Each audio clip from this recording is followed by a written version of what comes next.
Welcome back. We hope you enjoyed your lunch.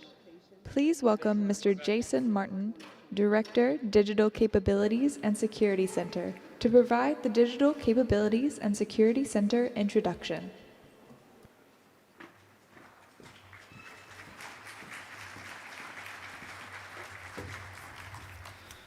All right, hello again. This is the last time you will hear from me today. Can I get some charts? Here, maybe. There we go. All right, so we'll just dig right into it. And I told Dr. Herman and Ms. Bean that if I got off the stage early, it would give them more time to talk to you, which is who you really want to hear from anyway, when it comes to the capability side of things. So we were largely unimpacted by the organizational change that happened 1 October. So we lost the innovation group. Steve Wallace, as you know, went to work for Roger Greenwell, and we lost engineering under Mike Southard, and then public affairs also went to chief of staff. But the rest of us really remained intact. And then as Dr. Herman's going to talk to you and Caroline, they both gained a few capabilities on the enterprise service side. And we consolidated some identity mission into a single area, something that we've been trying to do since about 2009 when Caroline and I worked on ICAM together. So some stuff's finally come together under Dr. Herman's leadership, so I think that'll be great. But what we've shown here, and you've already heard me talk about the CAE side, so I'm also a center director, obviously too, but what we've tried to show here is our priorities. So when you hear from Dr. Herman and Ms. Bean today, they'll get into more detail, but we talked a lot about these this morning, right? So Thunderdome does appear on here. We also have done Zero Trust Reference Architecture for the department. I believe they're working on 2.0 now. Identity is moving more into an enterprise service type space, which Dr. Herman will likely talk about.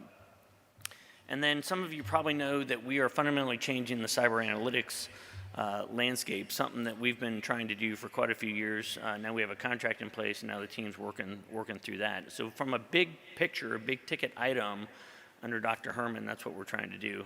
Other side of the house, Caroline has more than enough going on in her life, bringing on mobility, trying to take over the business portfolio and really evolve the DISA internal systems. And then also continuing to evolve things like the C2 portfolio. I actually had quite a few questions on C2 this week. So Caroline in her acting capacity will certainly be busy and battle tested in the next few months. And then finally, well not finally, but from a Spectrum perspective, Mr. Argo's organization has really done some neat stuff, and that's one of the contract opportunities I'm going to talk about in a little bit. But he actually fielded Increment 2 from the GEMSIS a couple weeks ago, which is a big deal, and incorporating a lot of the electromagnetic battle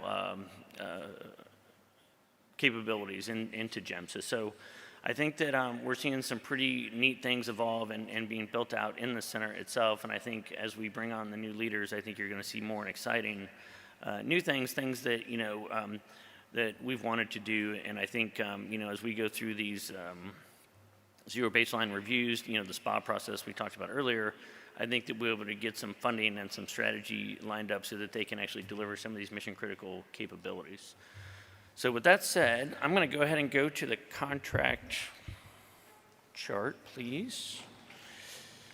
All right, so at the center level, and really we only have one at the center level, and then the other is Mr. Argo's. But what the first one really is I'll just read some of these here. As you may or may not know, Spectrum does things a little more unique, similar to kind of what the C2 portfolio does, where they do actually develop software. The majority of our work is integrating COTS products, et cetera. But Spectrum does have the unique mission to do some of that, certainly based on the Spectrum initiatives they have. So what they're looking for is someone to do design, development, and deploy the electromagnetic spectrum sharing system for bands 3450 to 3550 megahertz band. Obviously need to be well versed in software planning and deployment, or development and deployment. And then it is going to go through an OTA process. The intent is to do an OTA. If that doesn't work out, we'll go through the normal RFP process, and then they plan to have an RFI out here in the next 2 weeks. But again, keep in mind, that's our initial intent. Now, obviously, we talked about OTAs. From our perspective, those have been great lessons learned. And I will say that the Spectrum office has done a really good job of being innovative and really kind of adapting new processes that we've talked about also this morning. So I would fully expect them to be successful in their venture down that OTA path. The second initiative is something that's near and dear to my heart. The MPEO support contract is, as you likely know, is something that I did for a few years when I first moved here to the NCR. But really, that really is the ingest point for DISA customer requirements. They are the face of the agency, and they represent the agency and the director every day with our mission partners and our customer base. So we need highly motivated, driven folks that like to get out and talk to people, develop and solve problems and challenges with folks, and really, the best and brightest. Think about, as you, in your companies, right, you put your best foot forward. That's exactly who we need is folks to be able to put their best foot forward. So that's what that group does. That's what those folks are, and they're really a kind of a blend of a functional and technical type person, someone with a technical acumen with a functional approach to problem solving and customer management, I would say. Great organization. Frank Gonzalez has done a great job kind of building out and changing the way we do business. And it's also interesting, they do report AdCon to me, but they report OpCon to General Yee. So General Yee, as you may know, is out there a lot talking to customers, hosting our regular battle rhythm discussions and whatnot. So these would be the people who support General Yee essentially with our outreach missions. So I promised to be brief, and I was. Are there any questions? There are no questions at this time. All right. Well, then I will cede my last 6 minutes to Dr. Herman and Ms. Bean.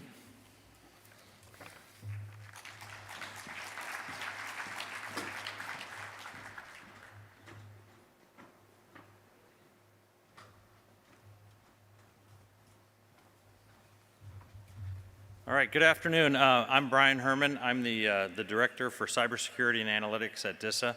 There may be a few things that you've heard about this week related to the work that we're doing in the Cyber Development and Cybersecurity and Analytics Directorate. I want to say the job that I have now, I think, is the best job in the agency, and the job that I had before that Caroline's going to talk about, I think is just about the same thing. It's the place where sort of the joint mission of DISA really comes to a head, and I think these two functions, these two sets of capabilities portfolios that we have are the most important things going on inside the agency. So if you could go to the next slide. So I broke this out into several portfolios within cybersecurity and analytics. The first is what we've kind of loosely categorized as security enablers.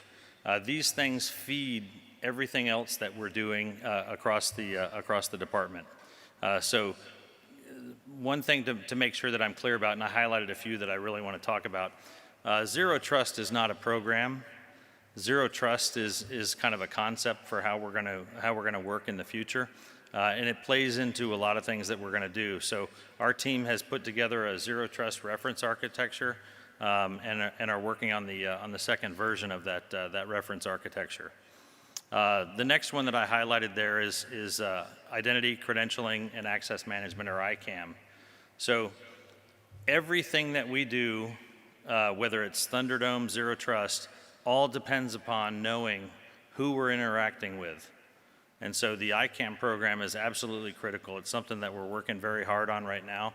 And if you talk to the joint staff, you talk to the combatant commands, you talk to the military services, one of the topics that will come up very frequently is JADC2, or Joint All-Domain Command and Control. ICAM is a pillar of that as well to ensure that we can make better, faster decisions at the operational level across the entire department than our adversaries. So I think there's a clear linkage to this. But what you'll also see are some other, maybe what we often think of as legacy capabilities. We have PKI, for example. So if you were listening when Lieutenant General Skinner briefed on Wednesday morning, he said he wants to kill the CAC. Probably not going to happen that way. Sorry, don't tell him I said that. But the reality is we need PKI. We need some other things in addition to PKI in order to do things more securely, in order to work with coalition and allied partners as well. So a lot going on in that space, and I'll talk to you in specific detail about some opportunities in that space as well. I didn't highlight anything in the second pillar or portfolio of endpoint security, but I do want to say that everything that we're doing across the department, from the Office 365 capabilities that we put in place, seems to have an impact on what the endpoint security strategy looks like. So I'm going to ask industry, I'm going to ask for your help to help us divine what we think the right endpoint strategy should be for the department. We have some ideas, but I know we don't have all the ideas, and I'm not really talking about tools at present right now. What I'm talking about is helping us establish what we think the state of technology is and what the right thing to do is from the endpoint. I really want to have a solid strategy for what we're doing there. The next set of portfolio is JRSS, so Joint Regional Security Stacks. If you're familiar with that, we've had that in place for a number of years. What you'll see is that that program slowly ramping down. We're going to do one additional set of installations this fiscal year, and we're going to do a number of migrations of organizations to JRSS. But after FY22, I expect to have less of that as we ramp up to something at the very bottom of the next portfolio, Thunderdome. So you probably heard all you wanted to hear about Thunderdome this week. We are in the middle of an OTA contract process for a pilot activity associated with Thunderdome to prove out the technologies that we're going to use to secure our networks in the future. If you listen to Mr. Steve Wallace, kind of our lead technologist here within the agency, we're shifting from that network-based security strategy of a castle and moat approach to a much more granular access for applications, for data, for machines, in fact. So I'll talk to you a little bit about what we're doing in that space, but there's also, you can just see a whole list of other capabilities that we're working in the area of perimeter security. So like I mentioned with Endpoint, one thing that I would appreciate help from industry on is to understand what you think we're doing that we no longer need to be doing.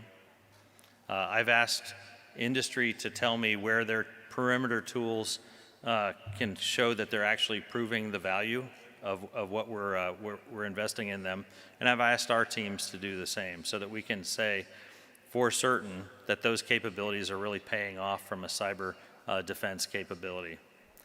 And everything that we do within the cybersecurity and analytics directorate ties to the last pillar, which are those analytics pieces. So we've had the big data platform, and as Mr. Martin mentioned, Unified Cyber Situational Awareness, or UCSA, is modernizing our analytics platform that provides the information for DISA's cyber operators, as well as JFHQ DOD's cyber personnel, to understand what's going on DISA's networks and DOD's networks.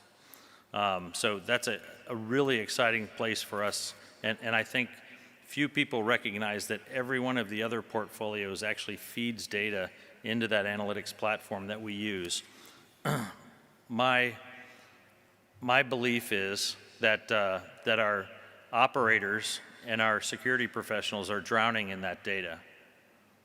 And the data, we have an insatiable appetite for that data, but probably some small percentage of it really proves to be the most valuable stuff that we ought to be getting after. So strategies for reducing false positives, strategies for reducing the amount of data that we have to sift through to provide actionable information are things that I'm looking forward to. Next slide, please. So this is, everybody likes a picture. I'm not going to walk you through everything on this picture, but what I'm intending to pass on with this information is that Thunderdome is an instantiation of zero trust. And it comes to help us understand how to do access to data, to applications, to networks and equipment. And there's a number of those enablers that you see at the bottom, different ways to access. But fundamentally, we're no longer going to be using that castle and moat approach, and we're going to be using all the ICAM opportunities to access the network, to access the data, to access the applications. This is a radical re-architecturing of the DoD's information networks. And so that pilot is going to prove out. We're also going to listen to the work that's being done by the other military services, including the Air Force, to make sure that we're doing the right things in that space.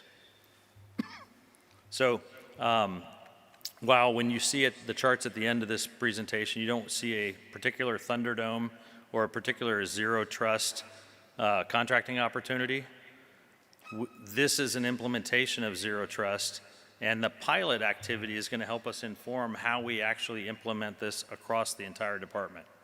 Next slide. So if you're familiar with PKI, I mentioned before, I don't think it's going to go away. I think we're doing some modernization of PKI to include moving it to a hybrid cloud environment. We've been running this on premises for years. We think we can do a better job, more efficient, more effective if we move that to the hybrid cloud environment. And there are a number of other different categories of strategic vision associated with the security enablers, including cryptographics, the use of derived credentials, including GRAY, PKI, and cybersecurity situational awareness. All of these enablers help us feed the big analytics, the UCSA effort that we have underway as well. Next slide. So if you think I'm going to walk you through the high-level technical architecture of DOD PKI, you're going to be disappointed. I got some really brilliant folks at a table upstairs that can walk you through all this. The point of this is very technically complex, what we do as it relates to PKI. And we need to have really smart people doing this work. And I think it's fair to say within the government we've lost a lot of that technical skill set, and it's a niche capability even in industry. So I'm looking for help about how we modernize, how we move to a hybrid cloud in this space. But again, technical complexity associated with this, cross-domain solutions links up to this capability as well, but it definitely has to be modernized as we go forward. Next slide.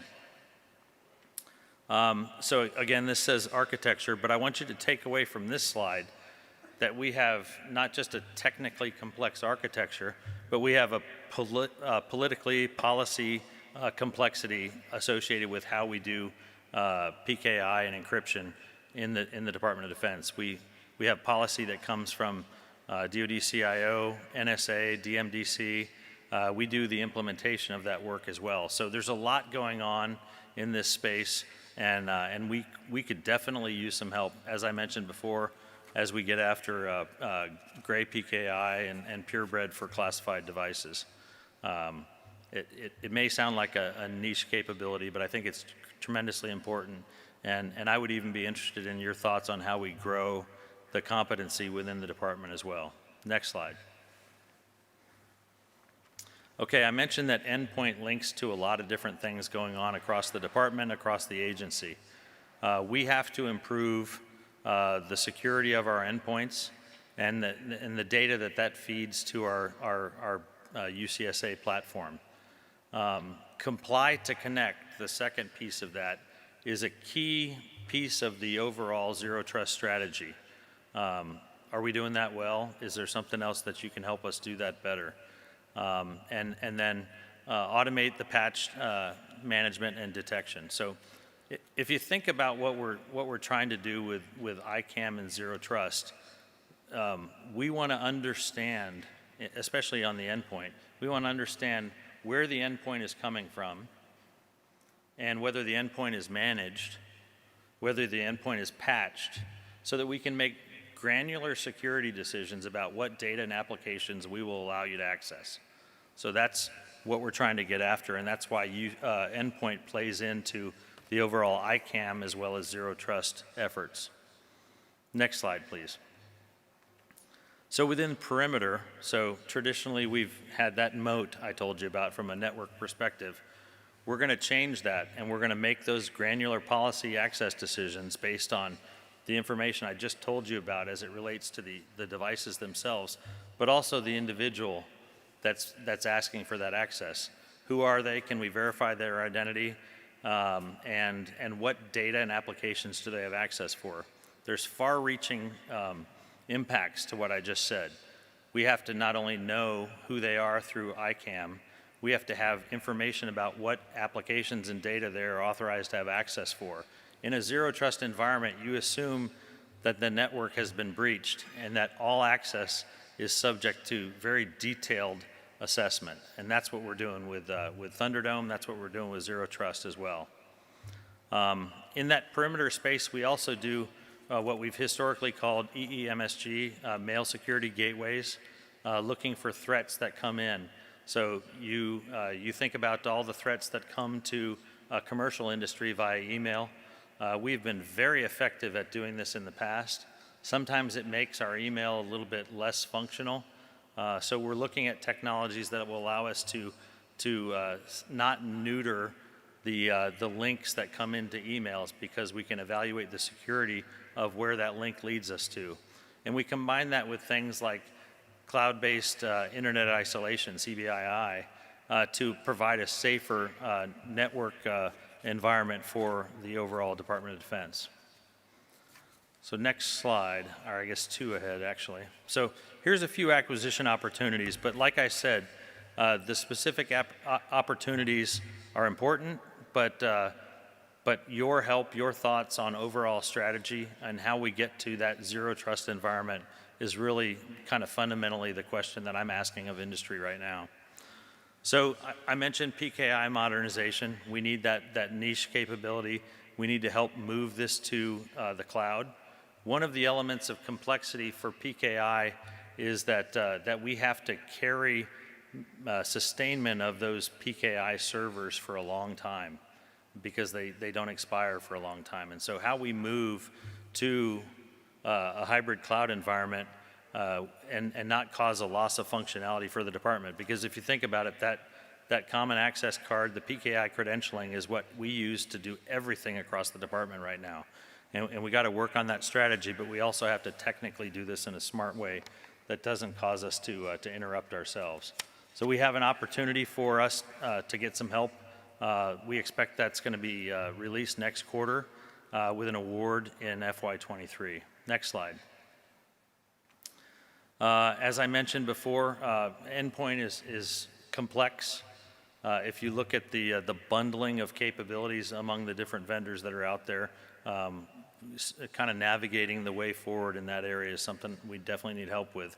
But we also need some help integrating third-party endpoint security tools so that we make it, I guess, more effective from a cyber operator's perspective, but also prevent us to do negative impact to the user experience on our desktops. We don't want to secure things so well that people can't get anything done. So again, we're going to release an RFP in that space the end of this fiscal year and award not too long after that in FY23.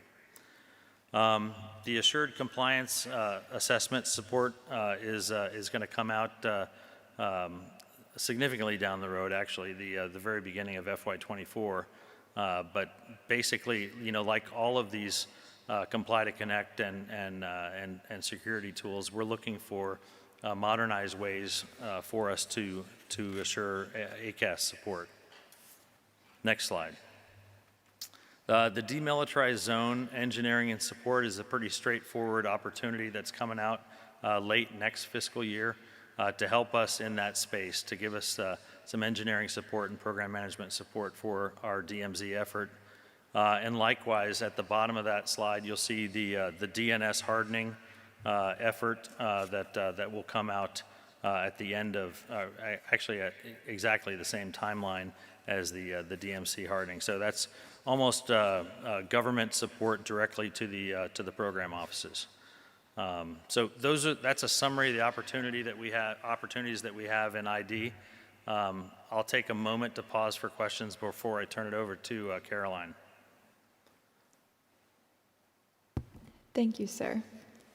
Your first question, the FY20 and FY21 National Defense Authorization Act called for the reorientation of the big data platform. What is the status of this reorganization? So the reorganization is primarily kind of manifest in what you see as the UCSA effort on the right. So if you went way back to the portfolios that we had in place, you would see UCSA in the final on the right, the cybersecurity or cyber analysis. So UCSA is our effort to bring all that together for a more efficient way to provide that analytics to cyber operators. And that contract was awarded. It's ongoing. The effort to do that. CMRS is not identified in the acquisition forecast. Could you provide a forecast update on this program and elaborate DISA's current needs on this program? I got to be honest, I can't do that right now. I will, if you keep track of where that question came from, I will promise to get you an answer on that one, but I don't have that on the top of my head here. Thank you, sir. There are no more questions. Thank you very much and look forward to your help. Caroline.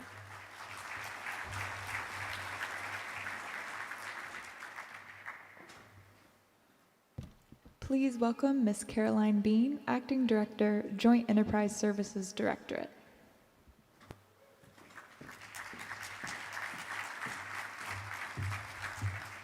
Good afternoon.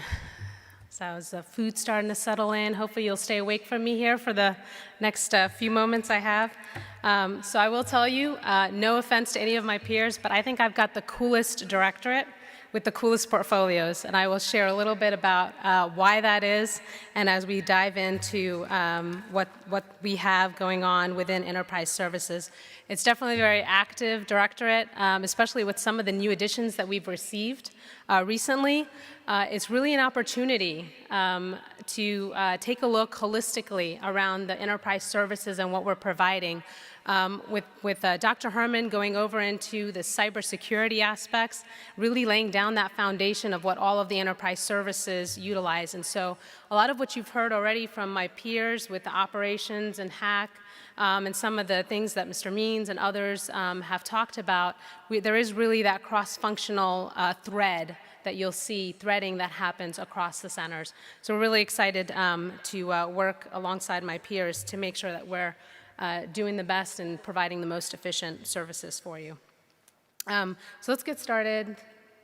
Slides here. All right. So the Joint Enterprise Services Directorate, you may have known it as SD. We added the Joint Enterprise in there, so that's really important. Want to make sure that we are messaging out that this is truly a joint portfolio, joint directorate. And you'll see as we go through the breadth of extensive services that we're providing within this directorate, how important that is. And so I'll start out with our business systems portfolio. So with the business systems, it's essentially a suite of services, and it supports a lot of our DISA's internal finance, contracting, and some of our HR, human resources personnel. It also provides DISA's customers, our mission partners, with all of the ordering, billing, and also ticketing functionalities as well. And so the business systems portfolio is really we're striving to modernize some of the solutions that we have. As part of, you've heard directors' top priority, top agency priorities, really focusing on streamlining a lot of the business processes that we have today and improving essentially overall customer experience. So that's really what we're going after when we're talking about the business systems. The second one on there for portfolio is the Enterprise Collaboration Services portfolio. And so in Enterprise Collaboration, it consists of services that support, obviously, the enablement of collaborating across the department, especially when we've, and you'll, some of our legacy programs, things like Defense Collaboration Services, Defense Enterprise Email, and then some of our Defense Enterprise Portal Services, our DEPs. So a lot of those legacy services, those are our new additions that we've added into this. And that's primarily because of the Defense Enterprise Office solution. We're starting to move towards O365. The department went into that, dove into that, especially after CVR. We were kind of the enduring capability that we've put in place. And so we started taking those legacy services that we've provided, the chat and the SharePoint, and we're starting to move that into and modernize that, right, and streamline that into the cloud, into 365, and what you all see and what our mission partners are utilizing today. And so a lot of exciting things going on there. Additional legacy services that we have in this portfolio is SkyWeb and ATAPS. And then enterprise messaging and our organizational messaging system have also been in here. So a lot of things that we're doing with the Fourth Estate, combatant commands, those are one of our obviously top, especially when we talk about DIOS and what we're doing there with 365. We get a lot of requirements also from the Joint Staff, and we're really close-knit with the DoD CIO, ensuring that that strategy for moving forward with collaboration and chat in general is moving towards the right trajectory for the department. Moving on to our command and control portfolio. So this is a really exciting one for me. I was really excited to kind of go in there and actually demo, and I'll talk a little bit more about it. But just to give you a quick snippet of what we're doing, so this really brings the heart of DISA being a combat support agency. This is definitely at the heart of that, and so the C2 portfolio is all about that. So within there, we've got 2 operational joint C2 programs. We've got the Joint Planning and Execution Services, that's our JPAS, and we've got GeeksJ, which I'll discuss further in detail on future slides. So all these capabilities that we have, operational capabilities, directly support the warfighter and the Joint Forces' ability to win in any environment, really, and against any adversary, right? So we're constantly adapting to unexpected changes and maintaining our force posture and readiness to address that next challenge that we see. Again, this is all part of the strategic efforts for 22 to 24. We are modernizing command and control, and so that's some of the things that we're starting to look at with C2 and in our C2 portfolio. We want to make sure that we're constantly evolving with the next generation capabilities to defend against really a complex multi-domain threat and increase our warfighters' lethality. So that's really our focus area there for our C2 portfolio. Moving on to the DoD Enterprise Mobility. So with this one, the mobility program provides a diverse portfolio, not only just for the unclassified and also the classified mobile capabilities, but we're also working, you've probably heard of Bring Your Own Approved Device. So those are just enhanced capabilities and functionalities. We're doing BYOAD on the unclassified side. And we're starting to also leverage the upcoming IL6, the Impact Level 6 classified environment, to make sure on the DMCC SIPR side to further engage in what we're doing with the O365 and Impact Level 6 support and program that we have going on with DIOS. And then finally, last but not least, our enterprise voice and video services. So I'll start with our enterprise voice services. So this is DoD's primary service provider for the unclassified and the classified IP telephony. DISA has rapidly adapted, right, to a lot of the COVID-19, as many of us have had to adapt in the last couple of years here. And so as the workforce shifted to a maximum telework posture, it was really important that we needed to expand our voice's backbone capacity in order to accept the inbound commercial calling. And we did that by 1,600%. So that's like astronomical. Additionally, DISA has engineered and delivered DoD's first voice cloud access point. So if you're familiar with Boundary Cap, we also have the voice cloud access point as well. And so that really provides the DoDIN and the commercial voice connectivity, and it allows us to expand those solutions into the Impact Level 5 like DIOS. Moving on to the global video services. So in here, GVS provides our video teleconferencing to DoD's room-based VTC systems and desktop. So in support, obviously, of the workforce shift, we've also seen a high impact, a high demand on voice and video.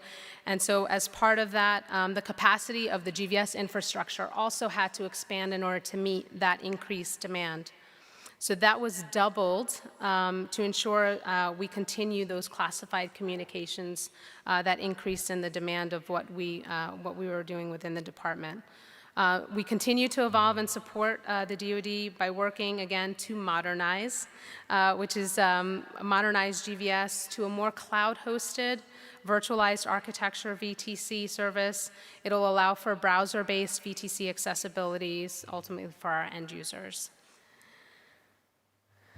So that's really the breadth. We're talking about 50-plus programs, right? And it kind of all falls within each of these portfolio. And I hope you kind of realize the theme, probably a theme that you've heard a lot this past few days, is about modernizing.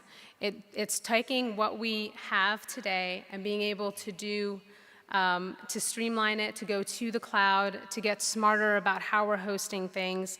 You know, we're constantly being asked, each of us are being asked to do more with a lot less. And so as we're looking at the various budget cuts and staffing and the resources that we have, we really have to look within and get a perspective from within the portfolios and take a look at how we can do better so that way we can make room for the things that really matter and get the capabilities that the warfighters need today. Next slide. Okay, so just some of our opportunities that we have, and I'll start with the first one. Go to the next slide. So for the DISA Joint Enterprise Services Directorate, this is our cybersecurity support. So this provides all of our information assurance and cybersecurity support services. It's across the SD portfolio. And so you've got C2 capabilities that it supports, our enterprise-wide services, and also our business systems. It also supports the joint C2 reference architecture to include all of the security engineering, the cybersecurity validation, and the code reviews as well. Our current contract POP is ending in August of 2024. We're currently in option year 2. And then we're beginning the work for the follow-on effort in January of 2023, and we plan on releasing the RFP first quarter of FY24 with a plan to award in the third quarter of FY24.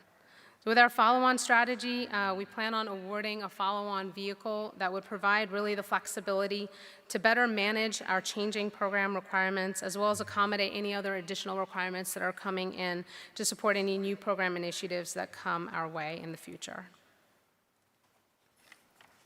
Next slide.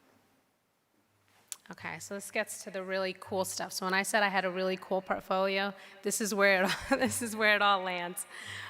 So wanted to talk a little bit about what our mission partners, industry joint efforts are to specifically support the warfighter. So General Skinner has included modernizing, right, command and control. We need to do better. We need to do, especially in this space, especially now, in the time that we're in. And this is really one of the top 5 DISA priorities that we're looking at. Now, what makes the C2 portfolio super unique, it's that it's the daily operational support to the warfighter. But not only do we have to continue doing that, because we can't stop supporting the warfighter, we've got to also, in the meantime, simultaneously modernize the platform and the environment that we're in, while still providing the capabilities that our warfighters need today.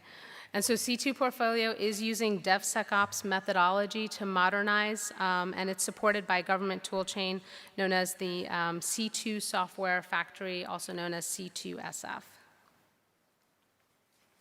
Next slide. I want to give just a couple of operational, just to really put things in perspectives, because it's really hard to kind of read through and say, okay, what does this all mean, right? How does this impact us today? So I wanted to provide you a command and control, ground-to-air situational awareness overview, and some operational examples of how programs like GeeksJ and JPES are used today. So GeeksJ has the capability to transmit the locations of friendly forces directly to aircraft cockpit displays. And so this capability that supports, this capability really does support the prevention of fratricide. So if a US or a coalition aircraft wants to know if there are any friendly forces in a given area, the pilot will then send a message from his aircraft that designates a point on the ground. Upon receipt of that message, the GEEX-J queries the Common Operational Picture, also known as the COP, for any friendly forces that are within a specified radius of that location, and transmits the positions of those forces back to the requesting aircraft's cockpit display within 5 seconds, so near real time. Another operational example that's unfortunately really close to home is when North Korea shoots off a missile, as they have been lately. The Pentagon, the White House, and the combatant commanders watch all of the events unfold in GEEX-J. So really, really important things, the data that we need to provide in near real time to get that data out to the hands of the leaders and the decision makers, whether we're in a time of peace or at war. So really cool stuff. Next slide, please. Okay, so just a little bit more on our command and control C2 portfolio. Our requirements functional sponsor is from the Joint Staff, and so we work with them very tightly.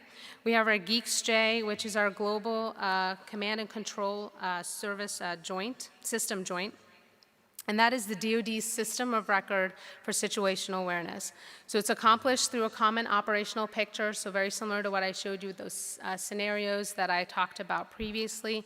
That COP and operational intelligence products.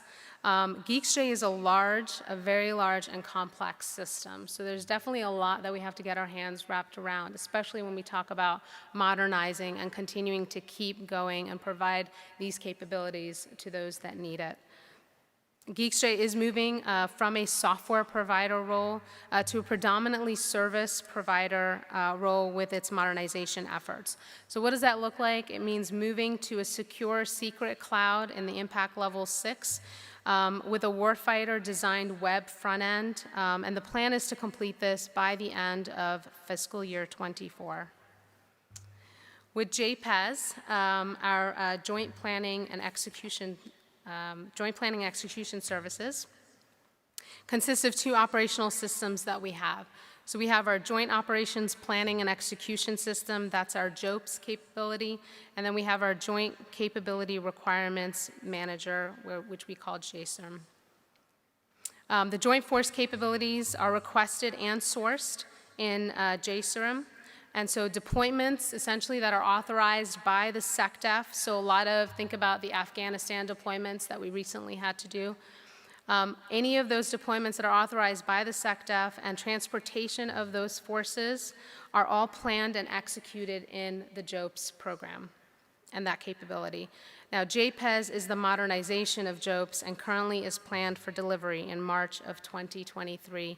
You'll see on the right-hand side, on your right-hand side, where the mission partners that we impact and what utilizes some of our foreign military sales as well that we pull in. So really, really cool stuff. A lot of that data pretty much brings all that data into one common picture so that way we can get that type of data to real time in the hands of those that need it and decision makers on the ground or in the air.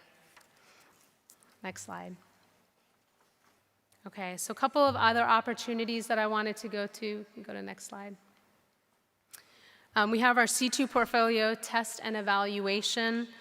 So this one provides independent validation and verification of C2 developed capabilities and releases in support of existing portfolio product baselines. So our current contract POP is ending in July of 2024. We are currently in our option year, second option year. We're planning to begin that effort January of 2023 with an RFP release in the first quarter of FY24, and our award is targeted for third quarter of fiscal year 24. For our follow-on strategy, some of the additional requirements that we've received that I talked about with our new seat SD, with some of our legacy SD programs that have come in, will probably warrant an expansion of the scope to support some of the other joint services Directorate enterprise services. So not just C2 is what we're looking at. We're looking at an approach that's really better suited to address a lot of the emergent needs that are across the Directorate as a whole. That second one is GEEX-J software sustainment and modernization. So this one is providing a lot of the mission-critical engineering, software development, cybersecurity, information assurance, and the coalition support that we need to sustain the existing Geekstray system. But it also is also covering the modernization of achieving an enterprise solution. This will also support the JADC2 objectives. I'm sure you've heard a lot about that as well. Our current POP ends December 2022. We're currently in the second option year with this one. We're probably going to begin our efforts in May of 2021 with an RFP release in the first quarter of FY22. And then we're planning our award for fourth quarter of fiscal year 22. The draft PWS RFP, you should have seen that come out recently. That has been released already to our SETI vendors. So our follow-on strategy will be a full and open competition on the SETI vehicle. And the PWS, it contains both the sustainment and the modernization requirements, and make sure that that aligns in a single vendor. So I think that's the end of my slides, but I do have two more to throw at you that did not make it here because we've got a lot of the newer programs, legacy programs that came in, but I want to make sure that you're aware of it. The enterprise mobility management, so next-gen enterprise mobility management for unclassified RFI responses, we're currently reviewing that. That had already gone out. And the deadline came, so we're reviewing those responses. Our RFP for that is planned for December of 2021, so really close here. And we're planning to award that in fourth quarter of fiscal year 22. And then another one I have for you is enterprise messaging. You may have seen it on Tony's slide when he was on there. That one did move over into our directorate. And so that one's really modernization, and it's enterprise messaging, modernization, and engineering support. So a lot of what that is the machine-to-machine messaging. We want to be able to modernize that capability. Those are critical, sensitive type of data that goes back and forth between machine-to-machine messaging. And so we're looking at things like the 4.0 is where we are today. We're looking at going into 5.0. That's going to be a single award, full and open competition. Our RFP is going to be released in the second quarter of FY22, and we plan on awarding that in the third quarter of FY22. That's all I have for you. Hopefully that kind of gives an idea of the really cool directorate that I have within our purview. With that, I'll pause for any questions. Thank you, Ms. Bean. We have one question. Can you tell us if your cybersecurity support requirement will be an opportunity for small businesses or 8A set aside? So yes, we actually work really close with our small business office, and so a lot of what we do is closely knit with the small business office. So I don't know the details of what is in that specific engineering support, but I have a lot of smart people that probably can tell you the answer on what that's going to look like going in. So if you want to just go upstairs and take a look in the lobby there and look for that specific engineering support. They should be able to answer those questions for you. Thank you. Please give a round of applause for Ms. Bean.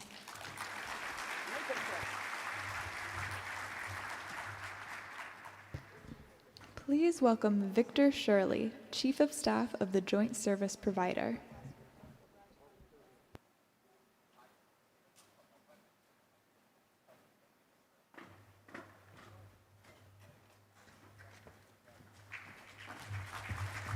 Thank you. Good afternoon.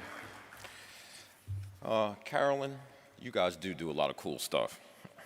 So, today I am pleased to have a chance to speak with you about DISA JSP. Next slide, please. We are an extension of the DISA enterprise, primarily focused on the Pentagon and the surrounding areas.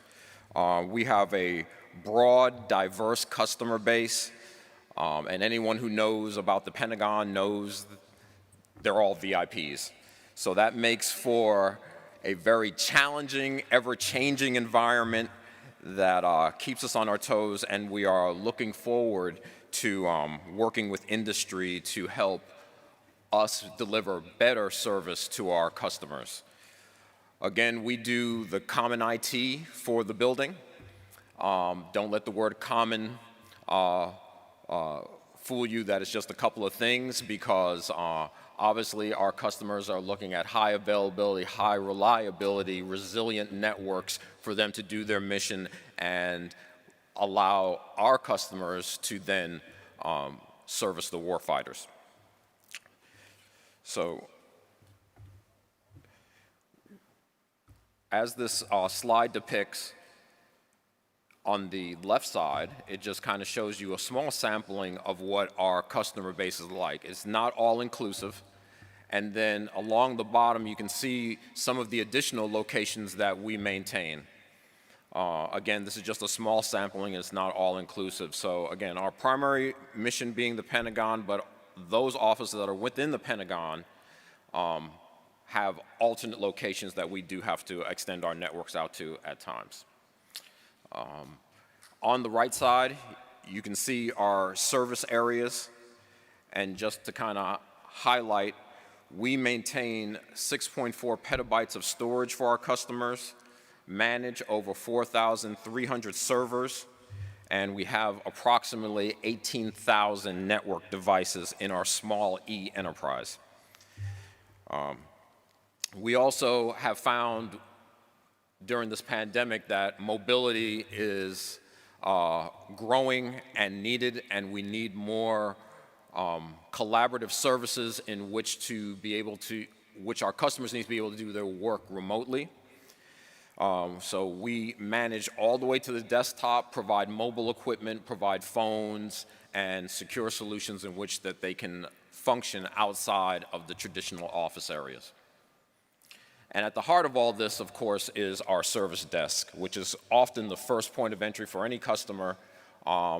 We try to get as much first call resolution as possible, but we also manage a tier 2 and then tier 3 experts that may have to go out and assist the customers in getting their capabilities up. And of course, this is all done over 5 networks at 3 classification levels. All right, next slide, please. Okay, so just to quickly talk about some of our acquisition opportunities for our partners. Next slide.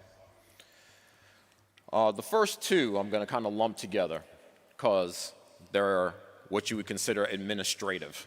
Our physical or traditional security, and then the administrative support. In an IT organization, these can often be overlooked or thought of as secondary, but if a person doesn't get paid, if their orders don't get processed, if VARs don't get passed, then you find out how important these areas are. So we're looking to you to come in and help us with these service areas that we can put in better processes, become more streamlined, and be able to do things faster for the JSP itself so they can provide that IT solution to the customers. Of course, those are going to be small business set-asides. Our National Capital Network modernization, as the briefers in the past stated, we're always looking to modernize so that the systems that we put out are more reliable and they are more predictive in nature and can help our users. This really will help us push our SDN efforts out further. We recently completed our SDN on our NIPR, so we're still looking at our other classifications in which to do. This will, and also to other locations outside of the Pentagon. So this will add some sort of standardization and make O&M much easier. Next, our platform services solution. Obviously, this is managing those servers and apps for our customers. Here, our goal would be to make sure that those applications that we're managing on behalf of our customer base becomes more cloud ready. So we will be looking to you to help us enable that as well as the infrastructure on which it resides. Okay. Next slide, please. Okay, network infrastructure services. This is primarily our daily O&M. keeping the lights on and keeping things up and running. Same thing here. We are talking modernization. We're talking better processes. This is the transport. This is where those approximately 18,000 network devices reside and miles of cable running through. So I won't say we need a lot of help, but we do need help in this area just to maintain our infrastructure. Next one, AV-VTC support. Again, moving away from those traditional hard box AV-VTC to more collaborative suite areas, and also improving that infrastructure. Can't quite, the slide is off a little bit. IT support services. This relates to our help desk. The tier 1, tier 2 support that we give to our customers is critical for that resolution to happen quickly, to make sure that we're tracking, doing the analytics that are needed behind the scenes to become a little bit more predictive. All that is drawn in through our help desk.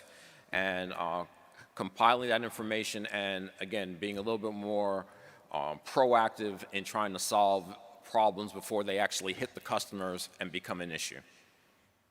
Okay. Next slide, please. I think that's it. Yes. Not that many contracts up at this time, but as you see, all of them are very critical to delivering those services that we need at the Pentagon and the surrounding areas. Are there any questions? Thank you, Mr. Shirley. There are no questions at this time. All right, thank you. And I just recently drove up, probably about 20 minutes before I spoke. It's getting kind of wet and messy out there, so please, all of you, be careful traveling home. Thank you.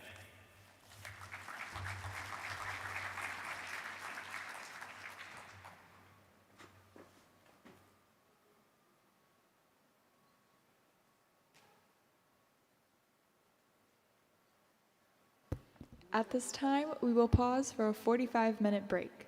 Please be in your seats by 2 p.m. for Ms. Carlin Capanos' presentation. As a reminder, our program networking tables will be shutting down at 3 p.m.